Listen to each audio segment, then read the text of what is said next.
8 अगस्त 2024 को संसद में वक्फ अमेंडमेंट 2024 के 2 बिल पेश किए गए।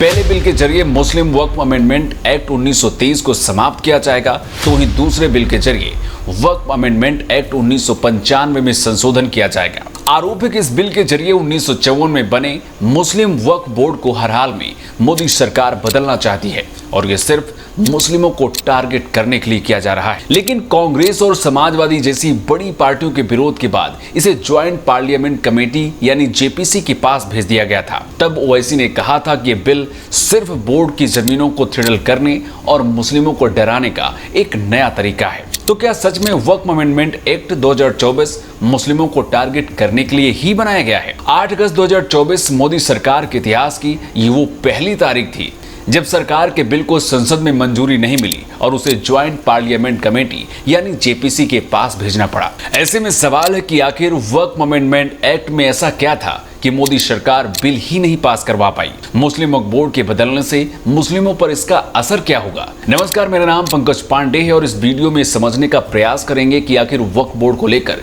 इतना बड़ा विवाद क्यों खड़ा हुआ है, वक्फ बोर्ड क्या है और ये कैसे काम करता है। ये समझने से पहले आपको ये समझना होगा कि आखिर इसे लेकर विवाद क्या है, आखिर मोदी गवर्नमेंट इसे क्यों बदलना चाहती है। ये है तमिलनाडु का चंद्रशेखर स्वामी मंदिर।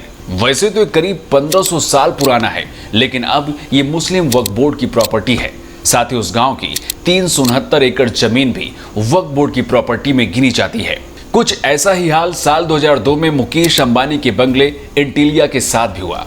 मुकेश अंबानी के बंगले की 4532.39 स्क्वायर मीटर जमीन मुस्लिम वक्फ बोर्ड ने अपनी प्रॉपर्टी घोषित कर दी। दिल्ली का कुतुब मीनार, कोलकाता का टॉलीगंज क्लब, आगरा का ताजमहल, ऐसे दर्जनों मामले हैं जहां वक्फ बोर्ड अपने दावे कर चुका है और यही विवाद की सबसे बड़ी वजह है, क्योंकि वक्फ बोर्ड किसी भी प्रॉपर्टी को अपनी घोषित कर देता है। सवाल सिर्फ दावे तक ही सीमित नहीं है, सवाल तो constitution of Muslim Waqf board पर भी है, क्योंकि वक्फ अमेंडमेंट एक्ट 1995 के जरिए कांग्रेस सरकार ने वक्फ बोर्ड को इतने अधिकार दे दिए हैं कि किसी भी संपत्ति पर दावा ठोकना वक्फ बोर्ड की आदत बन गई है। हाल ही में तो वक्फ बोर्ड ने मध्य प्रदेश के बुरहानपुर में आर्कियोलॉजिकल सर्वे ऑफ इंडिया की संरक्षित 3 प्राचीन स्मारकों पर भी अपना दावा ठोक दिया था। कुछ ऐसा ही दावा उत्तर प्रदेश में भी वक्फ बोर्ड ने किया और अमरोहा की लगभग 2500 संपत्तियों को अपनी प्रॉपर्टी बता दिया। विवाद बढ़ा तो योगी सरकार ने एक नए सर्वे का आदेश दिया। साथ ही वक्फ बोर्ड से जुड़े 33 साल पुराने उस आदेश को भी रद्द कर दिया जिसे 1989 में तत्कालीन कांग्रेस सरकार ने जारी किया था। आदेश में कहा गया था कि बंजर भीटा ऊसर भूमि का इस्तेमाल अगर वक्फ बोर्ड के रूप में किया जा रहा है तो उसे वक्फ बोर्ड की संपत्ति के रूप में दर्ज किया जाए। और ऐसे उत्तर प्रदेश की लाखों हेक्टेयर भूमि वक्फ की संपत्ति बन गई। वक्फ बोर्ड के पास अभी इतनी बड़ी संपत्ति है कि वो 3 दिल्ली एक साथ बना सकता है। वर्ष 1947 में जब देश का बंटवारा हुआ तो काफी संख्या में मुस्लिम देश छोड़कर पाकिस्तान चले गए थे, जिनकी अचल संपत्ति यानी उनके घर, मकान, खेत सब यहीं रह गए थे। वहीं पाकिस्तान से काफी सारे हिंदू भारत भी आए थे। पाकिस्तान जाने वाले लोगों की जमीनों और संपत्तियों का मालिकाना हक नेहरू सरकार ने वक्फ अमेंडमेंट बिल 1954 के जरिए वक्फ बोर्ड को दे दिया था, जबकि इसके उलट विभाजन के दौरान पाकिस्तान में छूटी हिंदुओं और सिखों की संपत्तियों को पाकिस्तान सरकार ने अपने कब्जे में ले लिया। अब सोचिए, भारत में छूटी संपत्तियों को तो मुस्लिम वक्फ बोर्ड को दे दिया गया, लेकिन पाकिस्तान में छूटी लाखों हिंदू और सिखों की संपत्तियों को पाकिस्तानी सरकार ने अपने कब्जे में ले लिया और फिर पाकिस्तान में बसे मुस्लिम शरणार्थियों को आवंटित कर दिया। अभी देश में एक सेंट्रल वक्फ बोर्ड और 32 स्टेट वक्फ बोर्ड है। देश में आजादी के बाद पहला वक्फ अधिनियम 1954 में पारित किया गया था। उस समय देश के प्रधानमंत्री जवाहरलाल नेहरू थे, लेकिन इसके 1 साल बाद वर्ष 1955 में 1954 में बने वक्फ बोर्ड को निरस्त कर दिया गया और फिर से एक नया वक्फ अधिनियम लाया गया। इस बार इसे और भी ज्यादा पावर दे दी गई। इसके 9 साल बाद वर्ष 1964 में केंद्रीय वक्फ परिषद का गठन किया गया।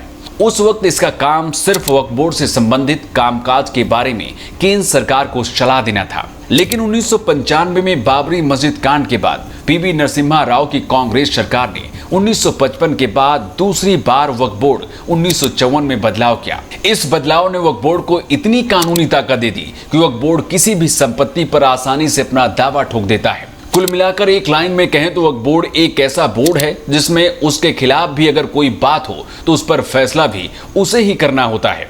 कानून ये जरूर कहता है कि प्राइवेट प्रॉपर्टी पर वक्फ अपना दावा नहीं कर सकता, लेकिन ये तय करना बेहद ही मुश्किल होता है कि कौन सी संपत्ति निजी है और कौन सी वक्फ बोर्ड की। इसी का फायदा वक्फ बोर्ड को मिल जाता है और कई बार तो जमीन के पक्के कागज न होने की वजह से निजी जमीन या संपत्ति भी वक्फ बोर्ड को चली जाती है। और ऐसा इसलिए होता है क्योंकि सारे कागज और सबूत उसे ही देने होते हैं जो उस संपत्ति का दावेदार है। मतलब बर्डन ऑफ प्रूफ भी दावा करने वाले व्यक्ति पर ही होता है। अगर किसी को वक्फ बोर्ड के फैसले से इतराज है तो उसे इसके लिए वक्फ ट्रिब्यूनल कोर्ट में ही शिकायत दर्ज करनी होगी। विवाद पर आखिरी फैसला भी वक्फ ट्रिब्यूनल कोर्ट का ही होगा। इसके साथ ही वक्फ ट्रिब्यूनल के निर्णयों को सिविल, राजस्व या किसी अन्य अदालत में चुनौती भी नहीं दी जा सकती है। वक्फ बोर्ड से जुड़े विवादों का अंदाजा आप इस बात से लगा सकते हैं कि मौजूदा समय में 65,000 से ज्यादा अधिक मामले वक्फ ट्रिब्यूनल कोर्ट में लंबित हैं। सरकारी आंकड़ों को अगर देखें तो पूरे देश में वर्ष 2009 तक सिर्फ 4 लाख एकड़ तक की 3 लाख रजिस्टर्ड वक्फ संपत्तियां थी, लेकिन आज की तारीख में 8 लाख एकड़ भूमि में फैली 8,72,292 से ज्यादा रजिस्टर्ड वक्फ की अचल संपत्तियां हैं। यानी महज 13 साल में वक्फ की जमीन दोगुनी हो चुकी है। वक्फ बोर्ड की इन्हीं मनमानियों को खत्म करने के लिए मोदी सरकार वक्फ अमेंडमेंट बिल 2024 लेकर आई थी, जिसके जरिए वक्फ अमेंडमेंट एक्ट 1923 को समाप्त किया जाना था। वहीं दूसरे बिल के जरिए वक्फ अमेंडमेंट एक्ट 1995 में संशोधन किया जाना था। इस नए संशोधित कानून को अगर संसद में मंजूरी मिल जाती तो संपत्ति विवाद से जुड़े 40,000 से ज्यादा मामलों का सिविल कोर्ट में निपटारा हो सकता था।